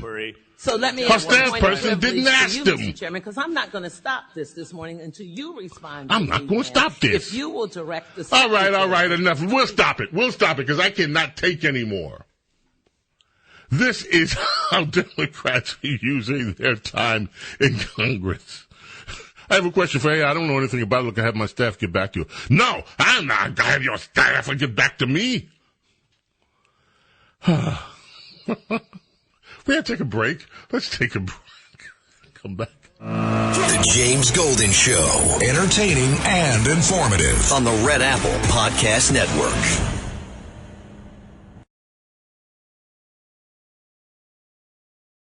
The James Golden Show. Entertaining and informative on the Red Apple Podcast Network. This was a quick interview with the Pope Leo's oldest brother. We've heard a lot from the one in Chicago. This is the one in Florida. Let's listen in real quick. Lying in bed, my wife called and said, white smoke, white smoke. So I turned the TV on, watched the white smoke, and it took almost an hour till they... And when the Cardinal came out and we were all waiting and he goes, and he mentioned Roberto, I knew right away. And I just, it's like, if I had not been in bed standing up, I might have collapsed because it's like totally unexpected, you know. It's... Like they said, first American Pope, that was a strike against him. He's young, 2 strikes, but he's got a lot of worldwide experience in his previous popes. So when we were little kids, I used to raise Cain with my 2 younger brothers all the time, but he was always the Holy One. And we used to tease him, you're going to be Pope someday. You're too holy. What do you want to be? And, joking, ribbing. And when he went into the seminary, it's like, oh, wow, okay. And then a couple of years ago when the Pope made him a cardinal, it's like, this could happen. Holy cow. We used to joke with him when he was a kid. You're going to be the Pope one day. He was the Holy One. It's amazing when you have kids that are born to do something and they know they're born to do something. We've seen that before. James Golden Snerdley, Saturday Morning Vibe. Keep it right here. Princess Di coming up. Do not go away. The James Golden Show on the Red Apple Podcast Network. The James Golden Show. Entertaining and informative on the Red Apple Podcast Network. Yes, my friends, the fastest 3 hours in American media continues. We have concluded our number duo, and here we are at our number trio. It is time, ladies and gentlemen, for the Ness. It's time for Radio Royalty with James Golden and America's Princess of Policy, Princess Di. The princess, the goodness, the loveliness, the smartness, the intelligence-ness, Princess Diana, Her Highness, is on with us, Good morning, Your Highness, how are ya? Good morning, Sir James. I have been so enjoying this week as you have done that wonderful imitation of Letitia. It's been hilarious, and I've been laughing my head off. Yes, these charges are unfounded, baseless, they are baseless, Oh, it's so fun. It's karma, come around. The Democrats are having quite a stretch here, Princess Diana. How would you like to grow up in Newark, where your children can't read, can't do math? In some schools, only one child, I did this in the first hour, in some Newark schools, only one child in the 3rd grade passes the proficiency test in the entire school. In some cases, you have 15% of the children in some of Newark, New Jersey schools that are proficient in math. Over 60, 70% of them cannot read to grade level. You have crime going out of control in Newark. And what the Democrats do?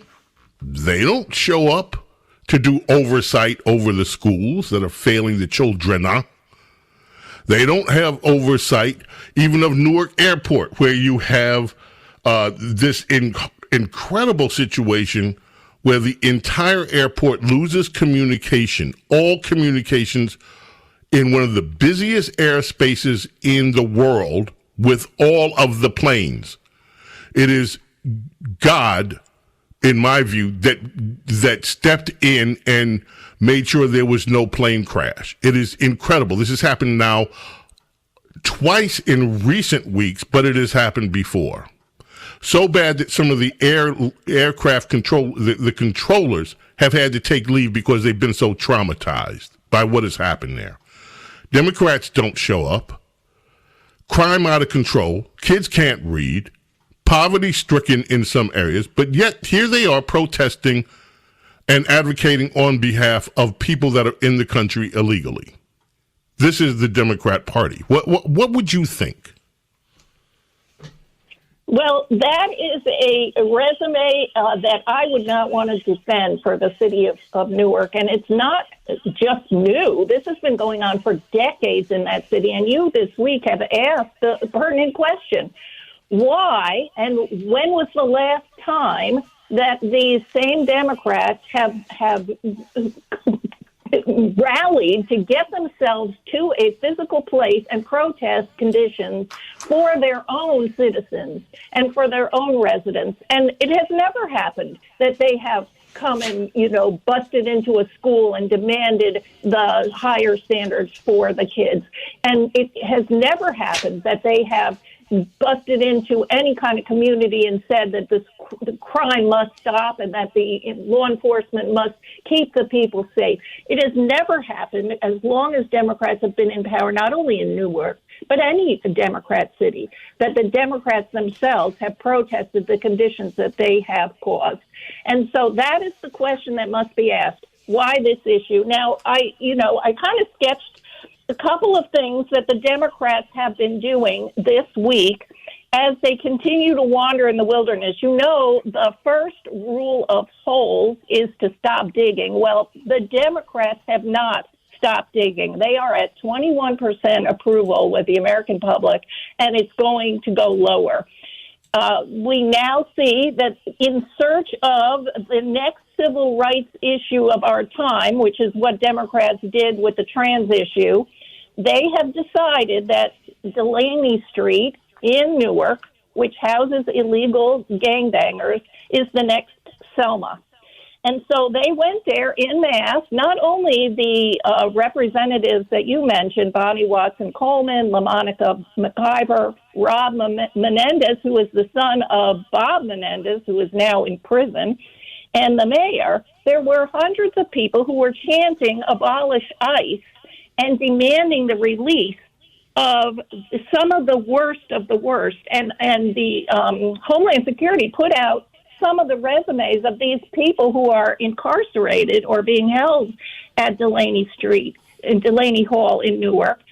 And there are terrorists, there are multiple child rapists, there are murderers, there are, all kinds of bad actors that are being held there. And these are the people that these Democrat representatives are going to make sure conditions are wonderful and that they are being treated right. They have not actually gone into any schools as a group, these same people, and asked how the conditions are, and are the children being treated right and educated. And so you have asked the most pertinent question, and the question a lot of voters are asking about the Democrat Party, and they are not solving this issue. So they came up with this stunt in search of oppression that they could then go on, as they did, go on CNN and on podcasts on the left, MSNBC. And, it begs the question, what happened to Kilmar Armando Garcia, who has been apparently memory hold when it turned out that he was an illegal who was involved in human trafficking?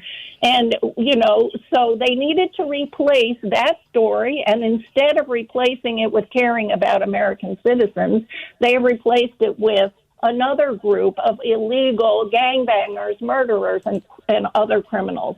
And so this is, sort of emblematic of the Democrat Party right now, looking for a cause, and this is not going to help them. The second thing I noticed they've done this week is they have changed from calling Trump and Trump supporters Hitler and Hitler supporters. They are now engaged in a new one. Have you heard this? They are calling Trump Maoist. Have you been reading this latest? I did not read that they were calling Trump Maoist. They are calling Trump a Maoist now. Yes. What is that supposed to mean? Well, that's the funny part. No one in their voter base knows who Mao was. Mao Zedong, the horrible communist dictator who murdered hundreds of millions of his own people, starved them to death. And so, first of all, Democrats don't get the reference. And second of all, if Hitler didn't work, Mao is certainly not going to work. But this is the latest that they've been trying this week. And they are calling what Trump has started with his wanting to have a military parade celebrating the birthday of the Army. And so that is what started this. It's just like Mao. And just like Mao. Just like Mao. MAGA Maoism is spreading through the populist right, according to the Washington Post. And another liberal said that Trumpism is perversely, farcically Maoist.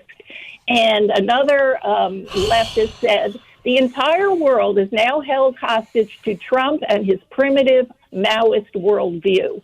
And so they say the fact that at cabinet meetings that his cabinet secretaries praise him and his loyalty test that he is, quote unquote, purging career officials who aren't sufficiently loyal, and that Trump is seeking retribution and has a war on academia. Those are all signs of this new MAGA Maoism that we're all involved in, and that, they have in the middle of this article in Axios, which compiles a lot of these accusations, there's no comparison to the mass death and violence committed by Mao Zedong's communist regime.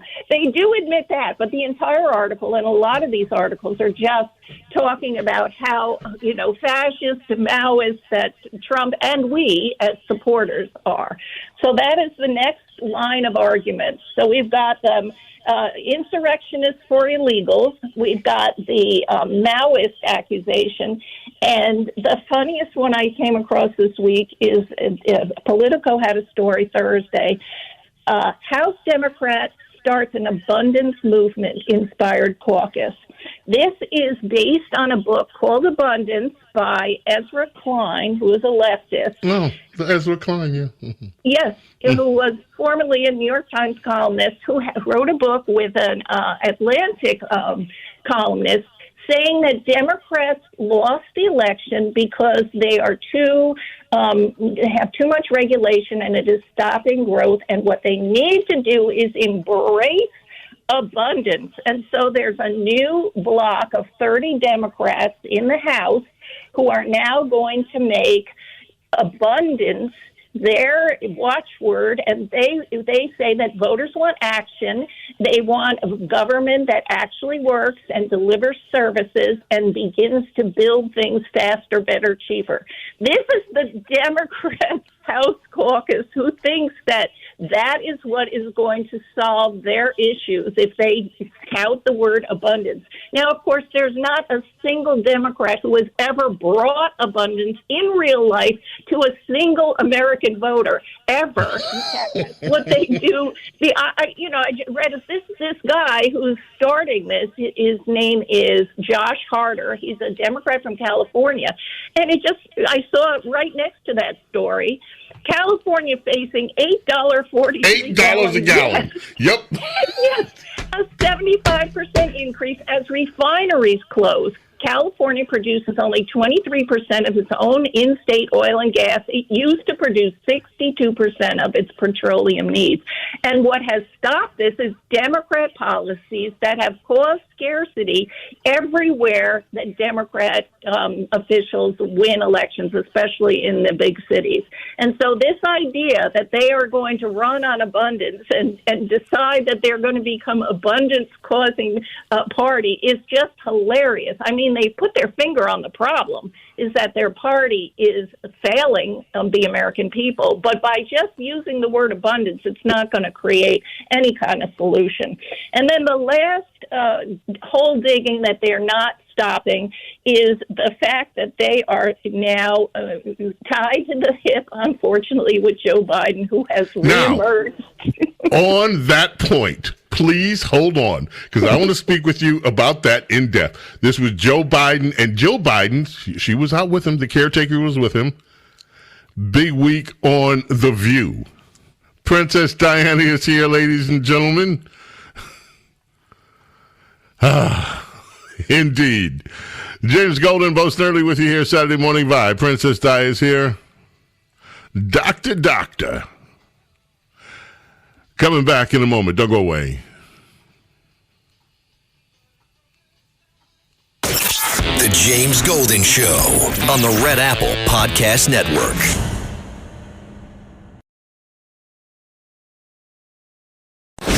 James Golden Show. Entertaining and informative on the Red Apple Podcast Network.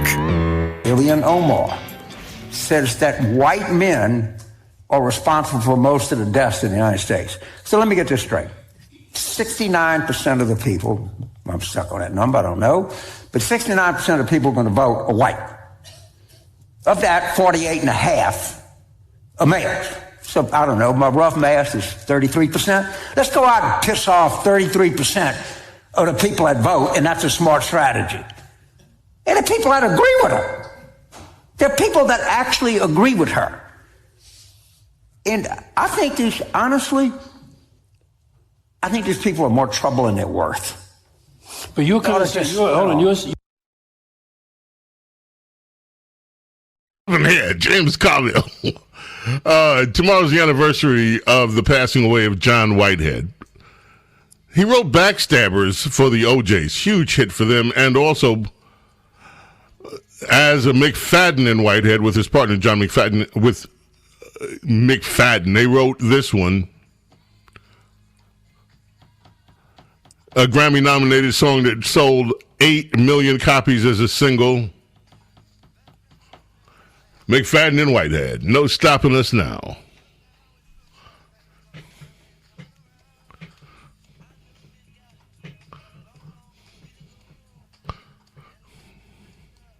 I don't know.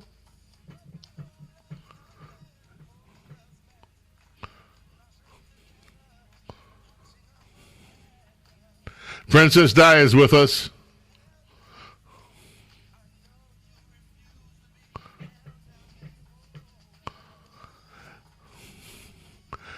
Princess Di, Joe Biden reemerged on The View this week. Yeah, that was a winner. I've been seeing articles that Democrats are ticked off that Joe is back. Well, it is very amusing because, you live by the Bidens, you die by the Bidens. I mean, these are the same people who insisted that anyone noticing the acuity decline of Joe Biden was a conspiracy theorist and using, fake AI-generated videos, et cetera, et cetera. And so they controlled Biden while he was in the White House. He used to say, I can't talk anymore or I'll get in trouble, if you remember, when he was, by the press. Well, they're not controlling him anymore. And so this week he went and did 2 interviews. He was interviewed by the BBC on Tuesday and The View on Thursday. And there are stories that there's a book deal in the works for both Jill and Joe, $30 million book deal for the both of them based on, Jill's book will be based on her diaries, and it's, rumored to be a tell-all on what went on in the White House and kind of a revenge tour for her. So they're not going to be, as a party, able to escape Joe Biden's presence because he's insisting, along with his wife, on being back on the stage, and it is not helping. The Hill yesterday had a headline, Democrats fume over Biden's return to the spotlight. And the strategist quoted or vicious about how this is not helping. This one strategist said every interview he does provides a contrast to Trump that's just not helpful for the Democratic You know, this was all of a sudden they realized how Biden comes across to people, which of course has been the case for years. We've all noticed that he stammers and stumbles and doesn't know where he is. And so all of a sudden this is embarrassing to the Democrat Party. Well, they tied themselves to him. They made that decision. And I think it's just delicious that they are stuck with him. And it is, quote unquote, not helpful for the Democratic brand. And so, you know, a lot of these consultants want him to go out like Jimmy Carter and to do kind of build homes for the poor, Habitat for Humanity, which, of course, he's not capable of doing that either. But one strategist is quoted as saying, I don't know who's asking for this tour. Nobody wants it, but they can't escape, and that is so delicious. And we enjoy when the Democrats are uncomfortable and unhappy. We certainly do. Princess Diana, thank you so much. As it's always. It's always wonderful to talk to Sir James. Thank you, Princess Diana. Her Royal Highness. Stay with us, folks. America's Small Caffeinated Mom is coming up. And your telephone call is coming up, too. We got a few more audio advice we want you to listen to as well. So keep it right here. Whatever you do, don't go away. The James Golden Show. Entertaining and informative. On the Red Apple Podcast Network. Birthday today for Graham Goldman, British singer, songwriter, guitarist. Best known for his time with 10cc. Of course, this was one of their huge hits. He also wrote hits for Herman Hermits, the Hollies, the Yardbirds. Quite prolific. Also birthdays today. Sly Dunbar, who worked with Peter Tosh, Robert Palmer, Jimmy Cliff, Grace Jones, Joe Cocker. Sly Dunbar, great reggae drummer and drummer overall.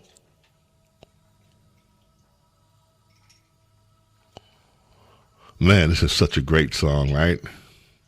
We played Dr. Doctor. That was because Moon Martin, who wrote that song, Dr. Doctor, has a birthday tomorrow.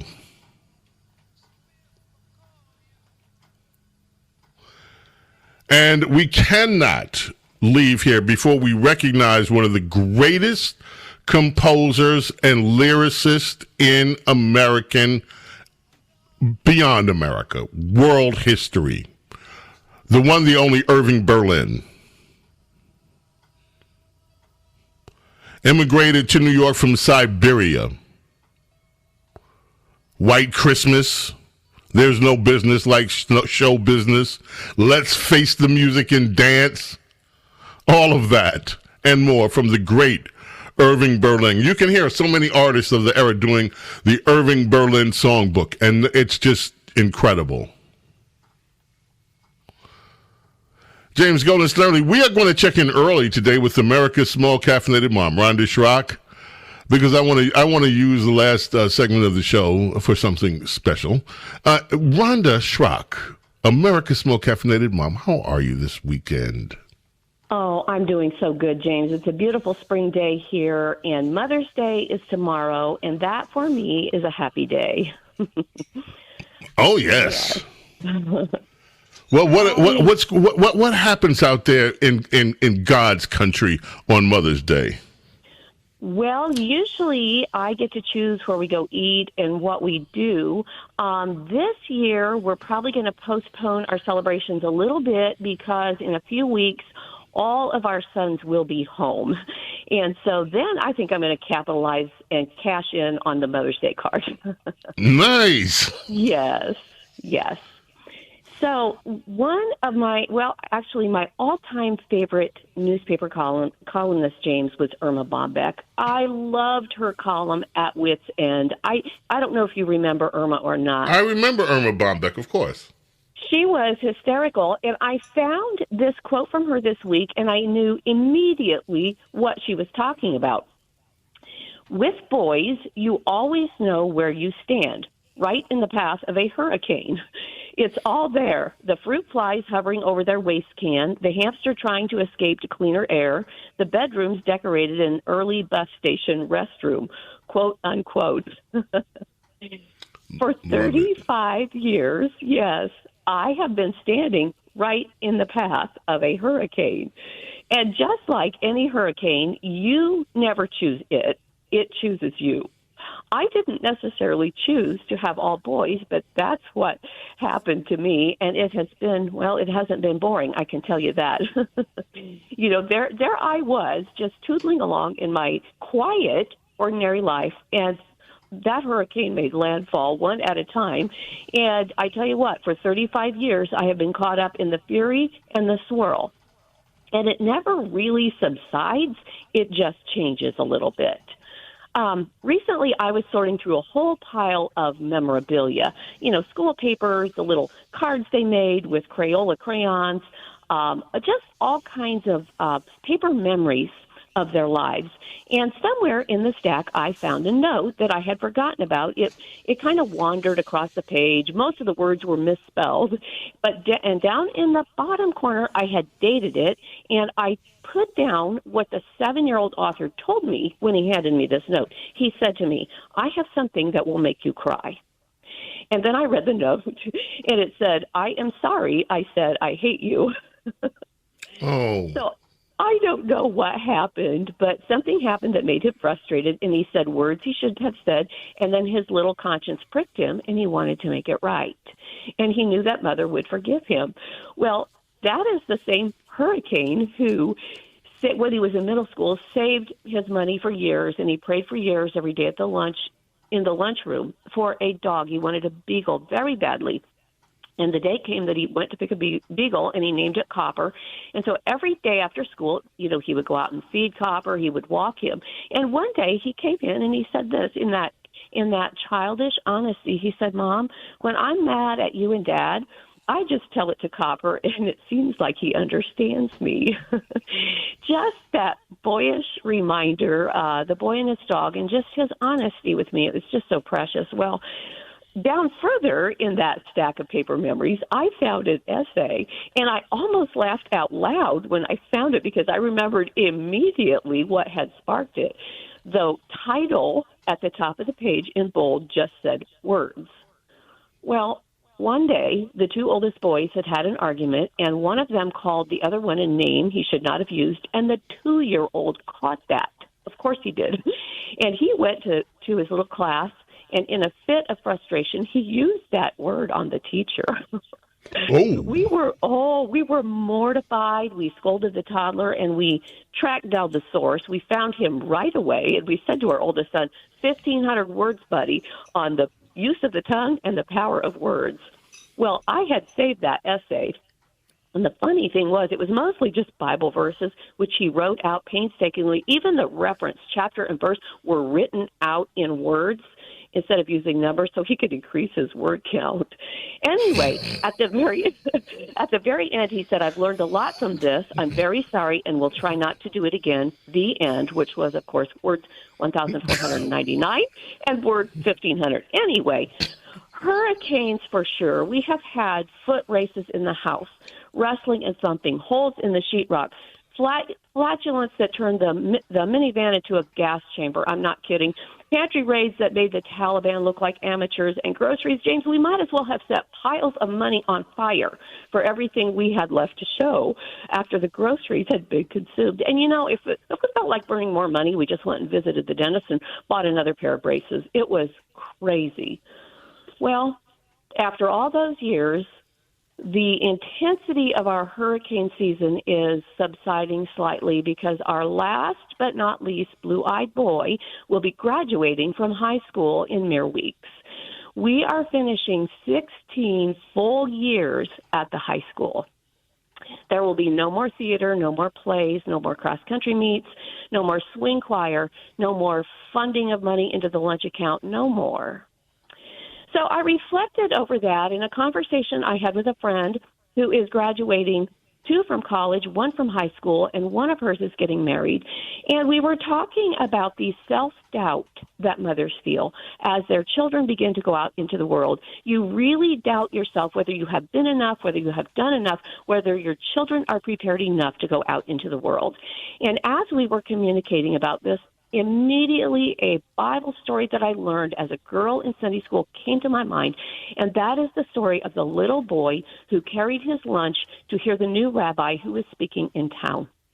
His mother had packed him a simple little lunch of bread and fish, and he tucked that beside him on the grass as he sat down with thousands of other people to hear the rabbi who was in town. Well, you probably know the story, how the crowd got hungry, and so the bearded man sent his friends into the crowd to look for food, and they found the little boy, and he handed his lunch to the bearded men, and they carried it all the way back through the crowd, put it in the hands of the bearded man, who looked up, thanked God, and he broke the bread and fish into pieces, and his friends began to pass it through the crowd.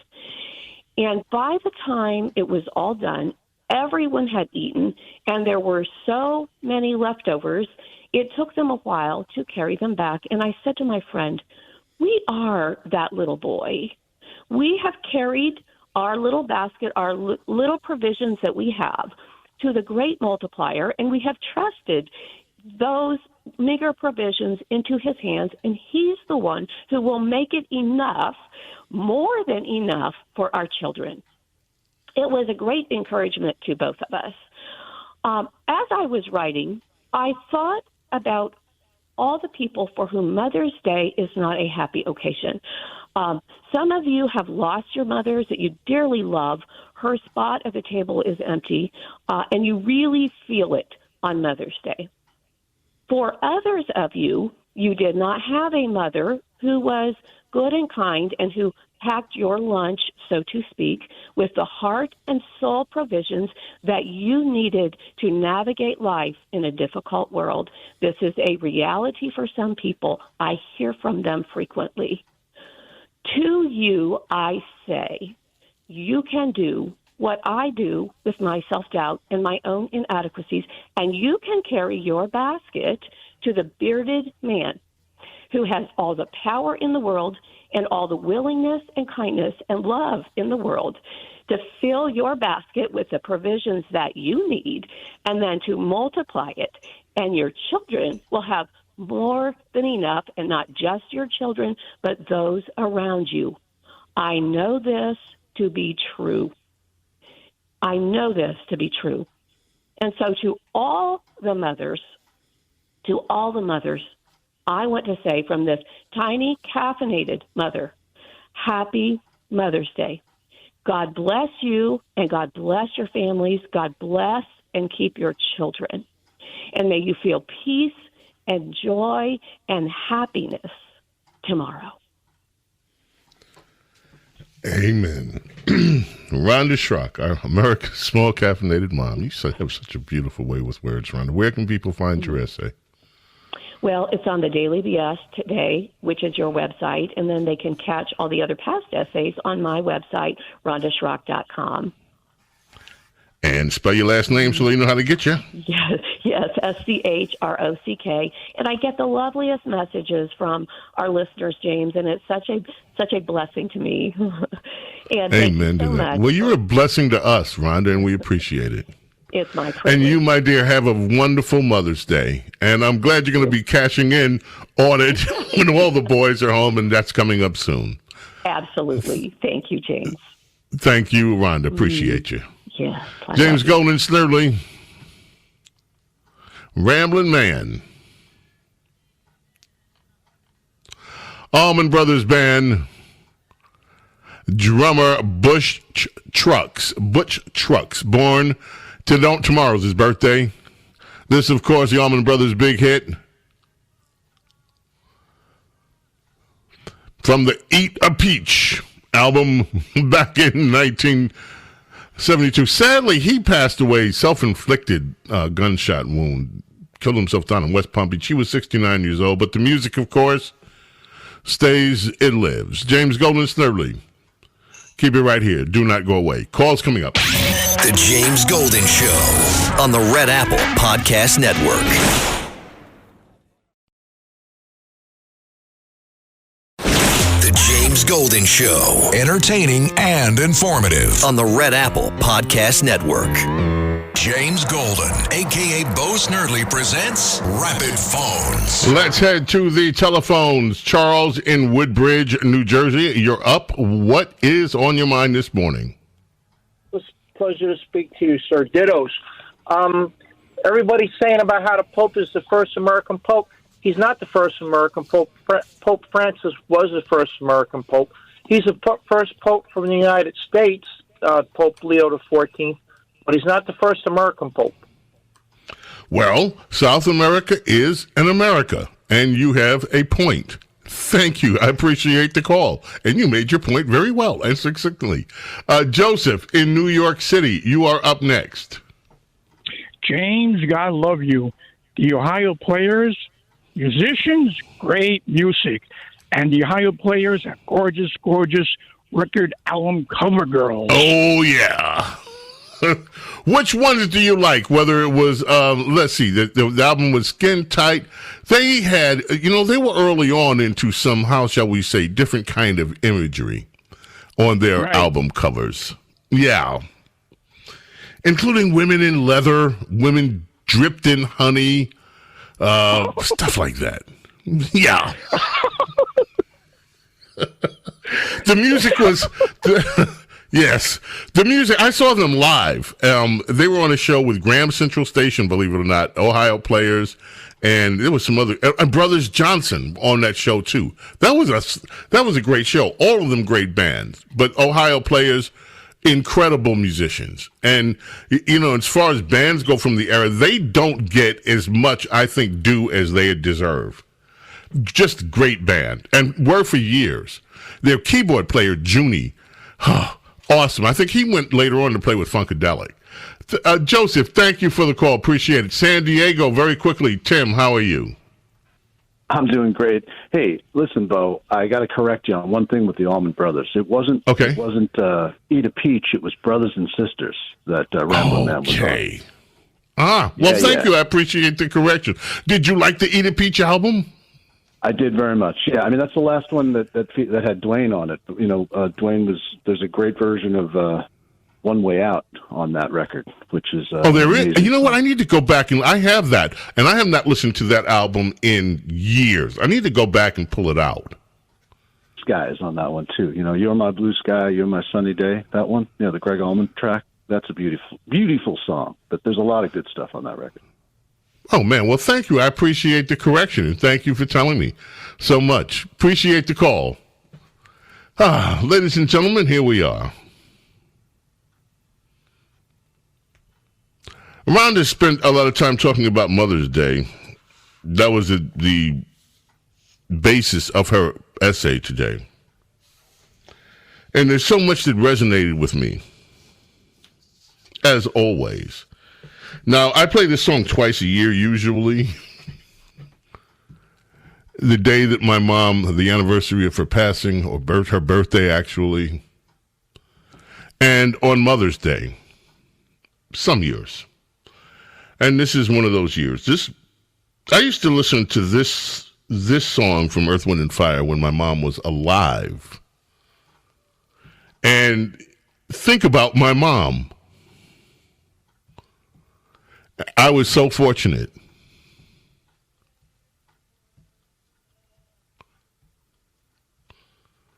And I still think about her every time I hear it.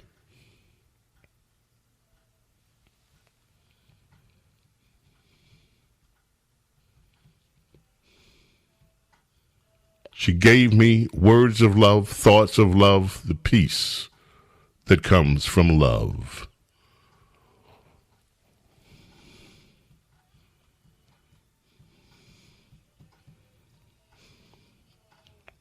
Gave me pangs of joy.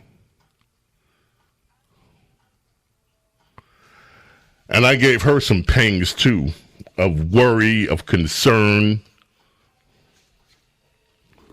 of heartbreak. And I did break my mother's heart sometimes with some of the things that I did. But the one thing about mothers, and you see this, your mother will forgive you when nobody else will.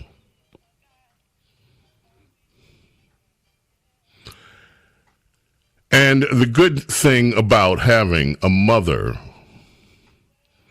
that loves you unconditionally, that loves you from her heart, loves you from her soul, is that whether she is with you or not in the flesh, she is always with you. I made it a point to say that it dawned on me, and I don't even remember when now, that I remember very clearly the first memory of my dad, who was also just an amazing human being, just a beyond belief amazing human being. My first memory of my dad, I'm sitting on his lap in our kitchen in our house in St. Albans, Queens, it's a family house then, and my dad was reading a book to me. He was in his robe, and I'm sitting on his lap. I remember it. That's my first memory of Daddy. But there is no first memory of mother. Your mother is with you. You are with your mother from the moment you are conceived, from the moment you are a cell and growing into the being that you are. There is no first memory because your mother has been with you in your consciousness from the entire moments of all of your life.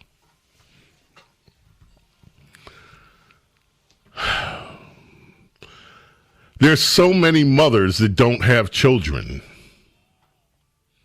I know some. Some of them,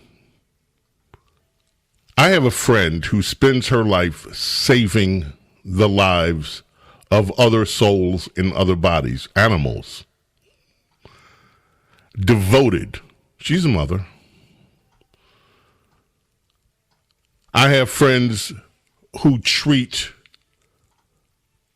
people in her life as if they are her children, and they respond to her the same way. She's a mother. The mother thing, love, is spirit. It's spirit. It's the spirit of love and the essence of love. I was fortunate enough to have a mother that embodied that and made my life. So a heavenly Mother's Day gratitude prayer to all of you who have mothers that have gone on before us to the next phase of life. And thank you and blessings to all of you mothers who are doing your life as true mothers. God bless and protect each and every one of you, your families, your loved ones. Love and gratitude for your being here. God willing, we'll see you next week. Bye.